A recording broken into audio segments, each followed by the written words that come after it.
Thank you.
Nyuwun pangapunten sedaya. Awit kula mawani. Kula putri Ratu. Senang menika ngaten Pak pangapunten. Sampun saben-saben senang menika badhe kepanggih kaliyan kula. Dadak matur. Pinten semedi. Sanipun senang menika kepengin kepanggih kula menapa boten to? Kanjeng Ratu menika kados. Raos kapan kula mboten kenging kula. Perbankan. Milu kula ngantos gedaran-daran mlebet wonten kraton iki. Esthi anak kok pengen kenali kalandiku Kanjeng Ratu. Saestu menapa Iji. Nunggu panjenengan boten raos niki. Jenengan menika piyayi garwane kathah. Yo menika. Iji Ratu Kanjeng Ratu. Kula rumaos si Kanjeng Ratu. Menawi garpo kula menika kathah. Kula rumaos. Namung Kanjeng Ratu. Kita Kresna dhateng dika Kanjeng Ratu. Boten benten apa kan garpo sanipun Kanjeng Ratu. Nanging panjenengan menika menawi badhe kepanggih kula menika saben-saben mesti ngantos dangu. Sampun pinten waso panjenengan boten mangke dhateng kula.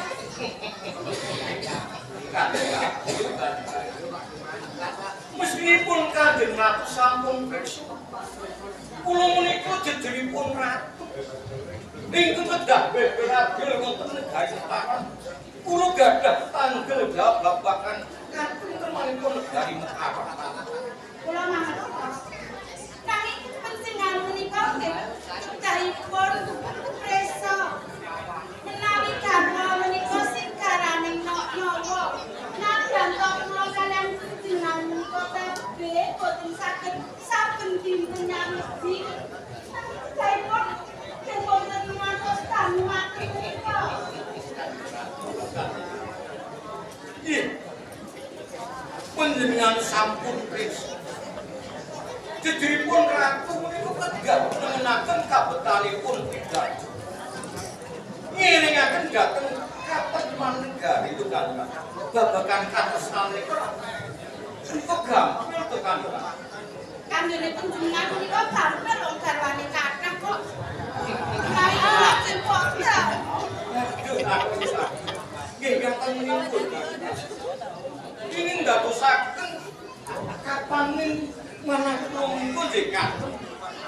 Kapan menapa kapan? Kanjeng Ratu. Kapan menapa kapan? Kula niki kapan santen. Nggih menawi kapan menika kok nggih nyedak napa?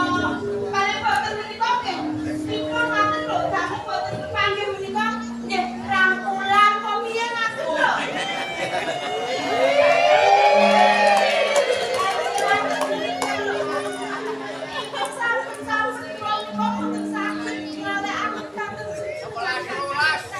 Kula menika menawi caketan kaliyan panuwun kula.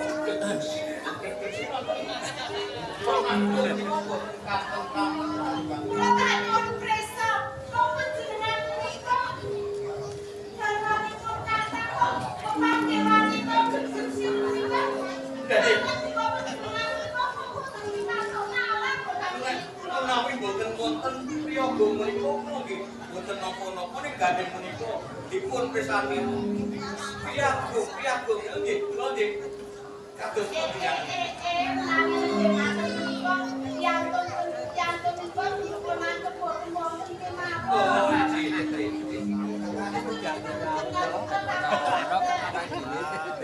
Kanjeng Ratu.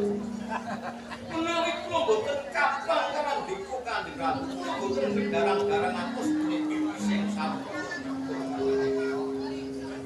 Nanging nadyan sampun panjenengan menika menawi rawuh wonten ing samudra badhe kepanggih kula menika tentunipun gadahi pamundhutan kayunan Lajeng sakmenika panjenenganipun panjenenganipun namung kepengin dipanggil karo tresna napa wonten sanesipun Kang Mas? Dalam sepat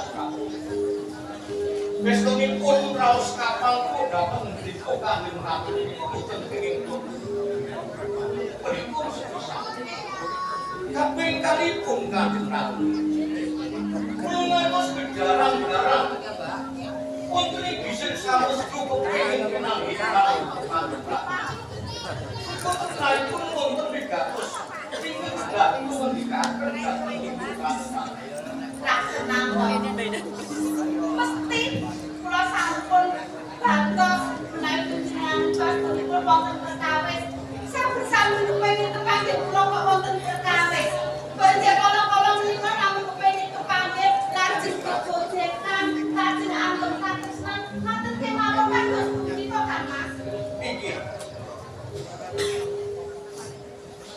kula sawebeting manahku sawebeting penggalih kula tetes kanjeng ratu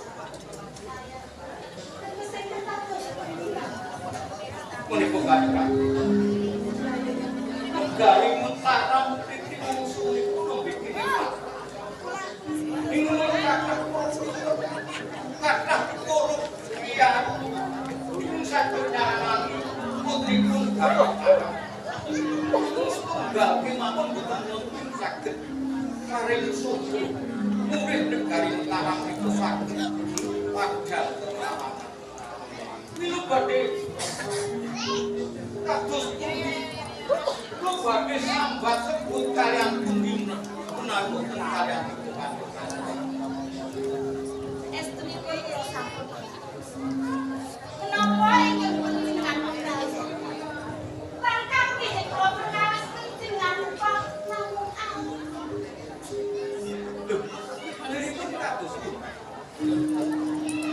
kula badhe nyaosi tresna nanging menawi panjenengan menika sampun dawuhaken tresna dhateng kula kula sampun damel wonten pati kaliyan kula kaya sing rada sensitif kalau panjenengan menika menawi kok boten tresna ta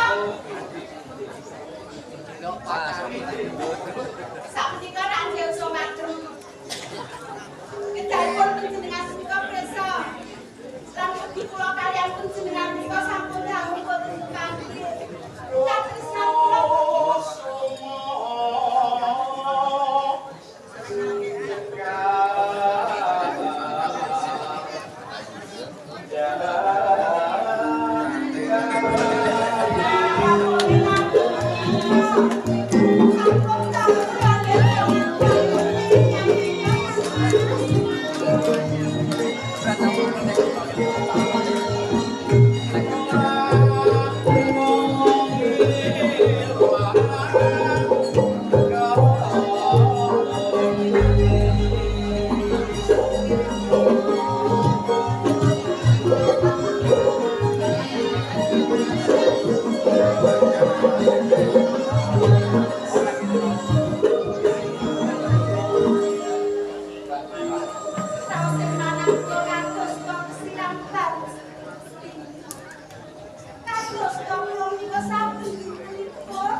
Semanten iki Tresno kula dateng liko Kanjeng Prabu. Kula ibaraken ombak ing samudra. Ingkang sami uyah-uyah. Kilir kumanti mboten kemlut.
Tumbang Wijaya.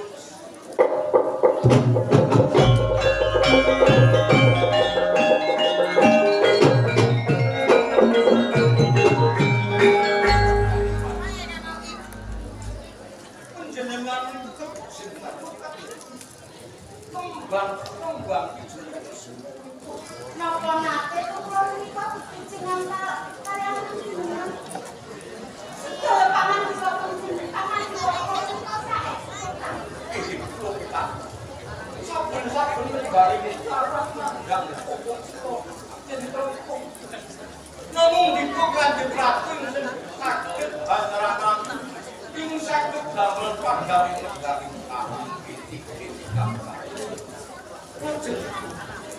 wonten pundi papan Tumbang Wijaya.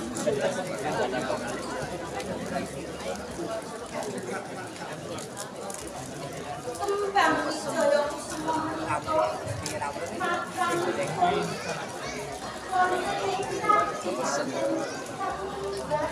kasih pakai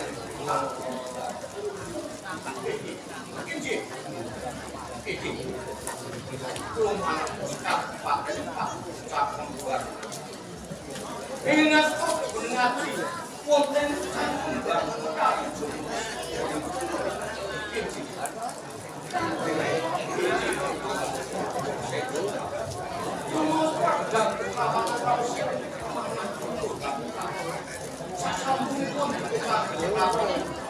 paling sarung mungkin pada dari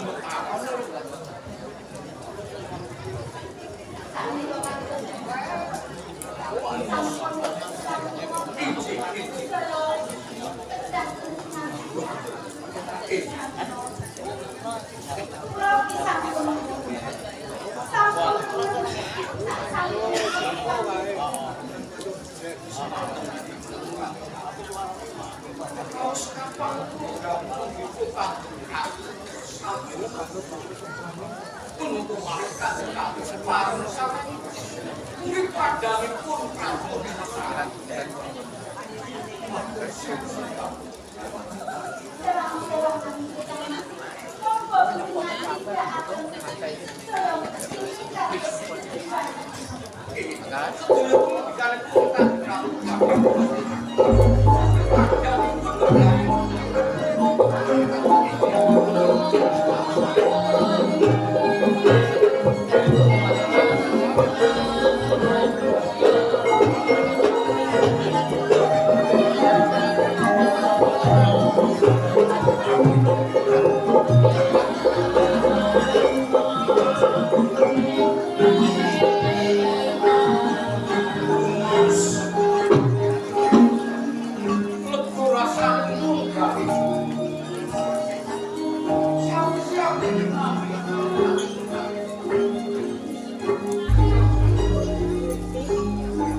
Telepon kados pun akan simulasi mestine gak jauh.